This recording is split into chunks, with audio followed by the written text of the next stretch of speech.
Shri Saraswati બધિર education trust સંચાલિત બેરામુંગા શાળા પાટણ ખાતે 23 સપ્ટેમ્બર વિશ્વ બધિર દિન નિમિત્તે પાટણ જિલ્લા કલેક્ટર તુષાર ભટ્ટના વરદ હસ્તે બધિર સપ્તાહનું ઉદ્ઘાટન કરવામાં આવ્યું। તેની સાથે સાથે national deaf championship 2025 Trivandrum Kerala ખાતે રાષ્ટ્રીય કક્ષાએ બધિર ખેલ સ્પર્ધા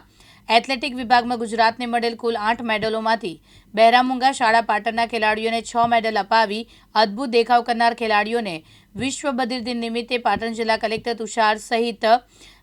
મહાનુભાવોના વરદ હસ્તે તેઓનું સન્માન સમારોહ યોજાયો હતો। વિશેષતા છે તો એ લોકોને કુદરત અચૂકપણે નવી શક્તિ આપતી હોય છે એવું મારું માનવું છે અને જે હું અહીંયા એબિલિટી જોઈ રહ્યો છું, શાળાએ અત્યાર સુધીમાં જે સિદ્ધિઓ મેળવી છે, જેનું વર્ણન શાળાના ટ્રસ્ટીઓએ કર્યું, હોદ્દેદારોએ કર્યું, આ સિદ્ધિઓ ખરેખર પ્રશંસનીય છે એટલા માટે કે આટલી બધા અભાવોની વચ્ચે એવા લોકોને એમણે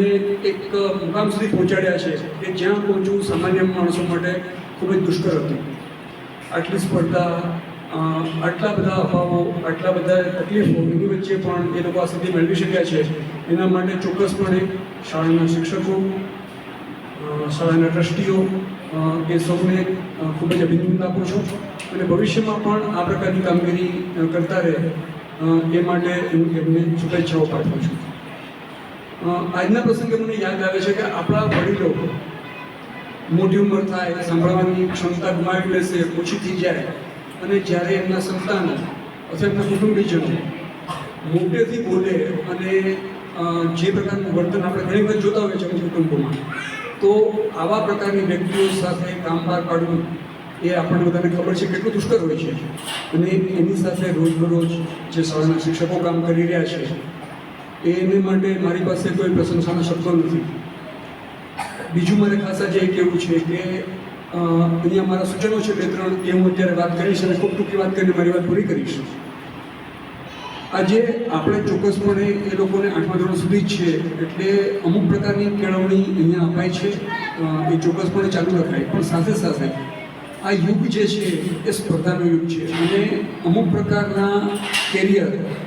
આ બાળકો માટે સરકાર આપી રહી છે। દાખલા તરીકે હું ઉદાહરણ આપું તો સિવિલ સર્વિસીસની અંદર યુપીએસસીની એક્ઝામ હોય, જીપીએસસીની એક્ઝામ હોય, જો અત્યારથી આ બાળકોને ઓરિએન્ટેશન અપાય તો જ્યારે માધ્યમિકમાં જશે, કોલેજમાં જશે તો એ વખતે એ લોકોની પાસે એક મનમાં ધ્યેય હશે અને એ ધ્યેય એ લોકો સિદ્ધ કરી શકવા માટે એ લોકોના મનમાં